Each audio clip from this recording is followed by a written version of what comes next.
Assalamualaikum warahmatullahi wabarakatuh. Salam sejahtera. Om Swastiastu, Namo Buddhaya, salam kebajikan.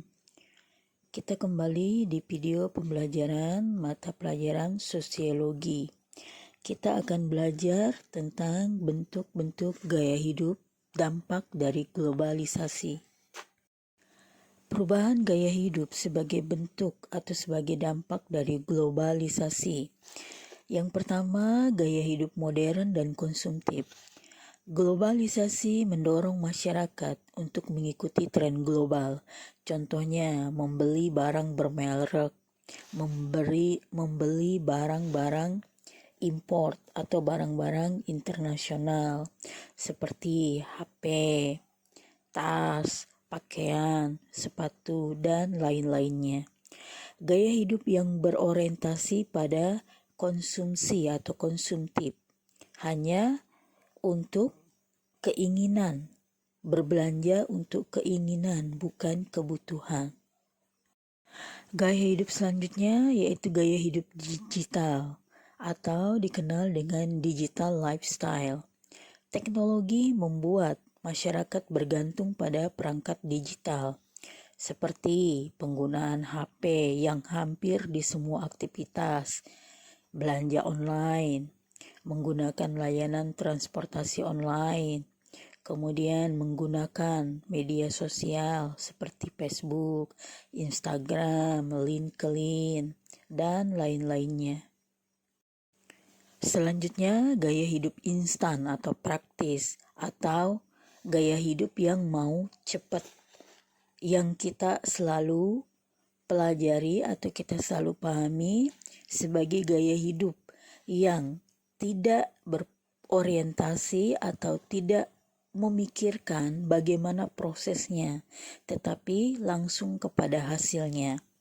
Orang-orang suka dengan hal-hal yang cepat dan praktis. Misalnya makanan cepat saji, contohnya kayak KFC, McDonald, terus makanan-makanan yang kebab, kayak makanan-makanan Arab, makanan-makanan Korea. Terus kita juga menggunakan transaksi elektronik untuk misalnya kita membayar belanjaan, belanja, dan sebagainya yang sudah disediakan oleh layanan bank, yaitu mobile banking. Kemudian ada lagi layanan serba instan seperti jasa kurir, jasa pengantaran, jasa transportasi, dan aplikasi-aplikasi pinjol misalnya, atau aplikasi-aplikasi dompet online seperti Dana, dan lain-lainnya. Gaya hidup selanjutnya adalah gaya hidup hedonisme. Globalisasi budaya pop membuat sebagian masyarakat mengejar hanya kesenangan fisik saja. Contohnya misalnya nongkrong di kafe-kafe, kemudian traveling, keliling kemana-mana, atau istilahnya berwisata kemana-mana. Jadi gaya hidup hedonisme itu gaya hidup yang hanya fokus pada kesenangan dan hobi yang mewah. Tidak masalah jika pendapatan kita lebih besar dari kebutuhan kita. Itu juga sebenarnya ada dampak positifnya. Kita akan semakin banyak mendapatkan pengalaman dan pengetahuan di luar dari dunia kita, di luar dari tempat hidup kita. Tetapi kebanyakan yang terjadi sekarang adalah banyak terkesan dipaksakan.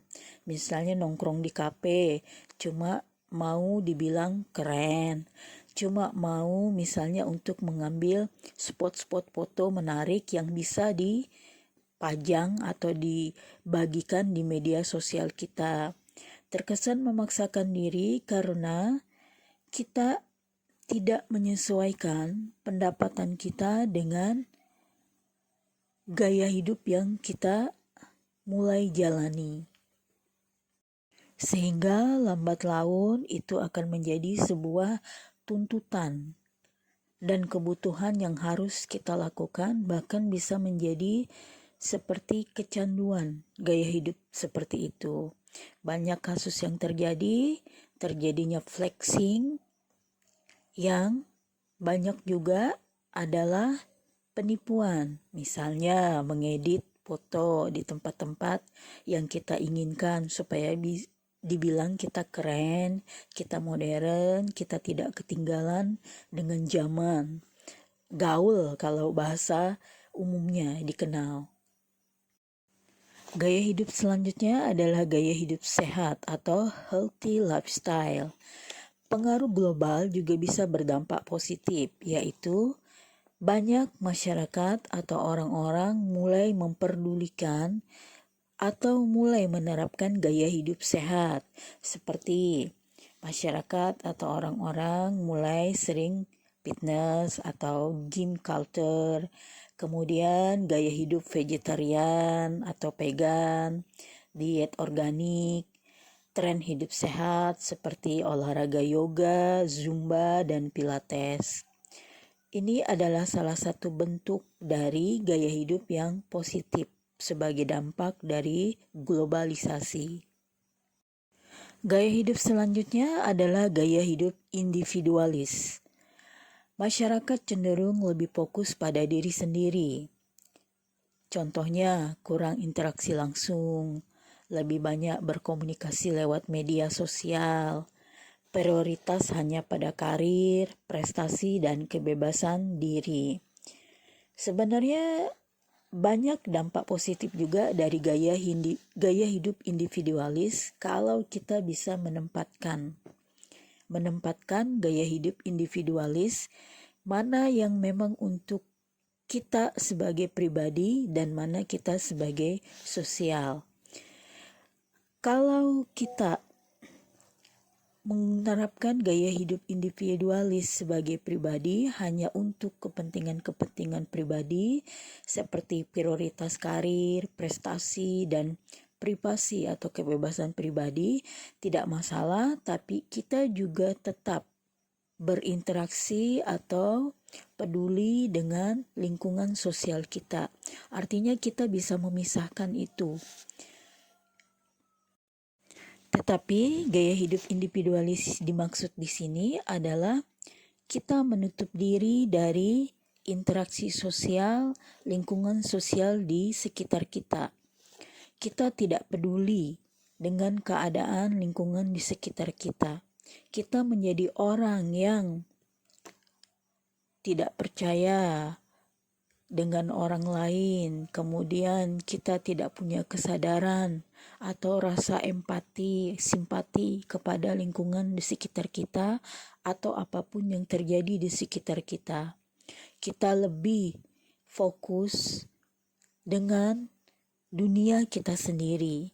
Seperti misalnya kalau di rumah kita sering mengurung diri dalam kamar, kita jarang berkomunikasi, berbicara dengan keluarga kita, jarang membantu atau jarang peduli apa yang terjadi dengan anggota keluarga kita. Itu adalah contoh kecil dari gaya hidup individualis.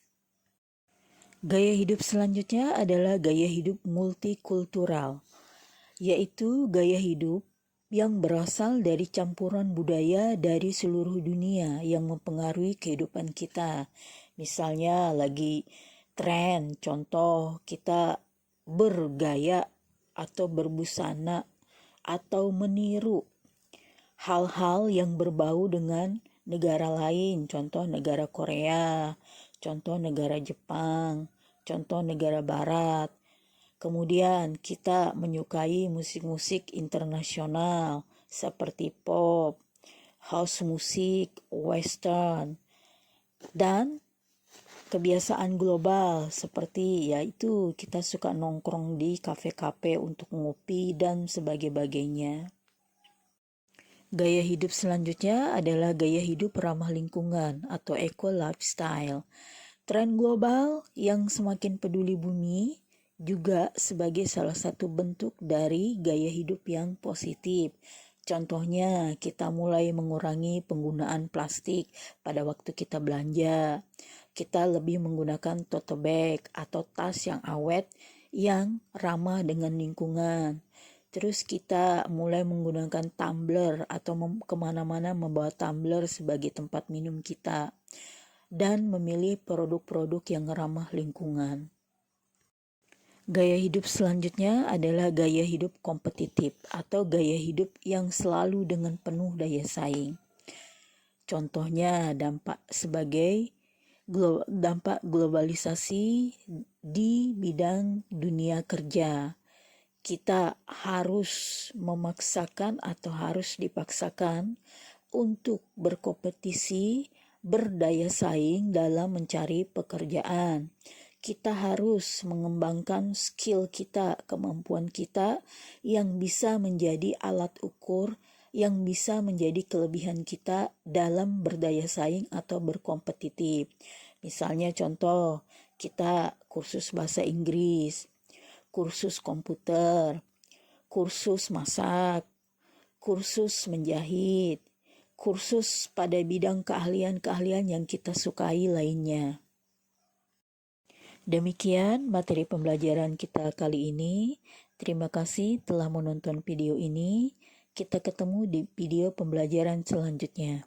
Berkenan mengerjakan tugas yang ada dalam video dan dikumpul sesuai waktu yang tertera.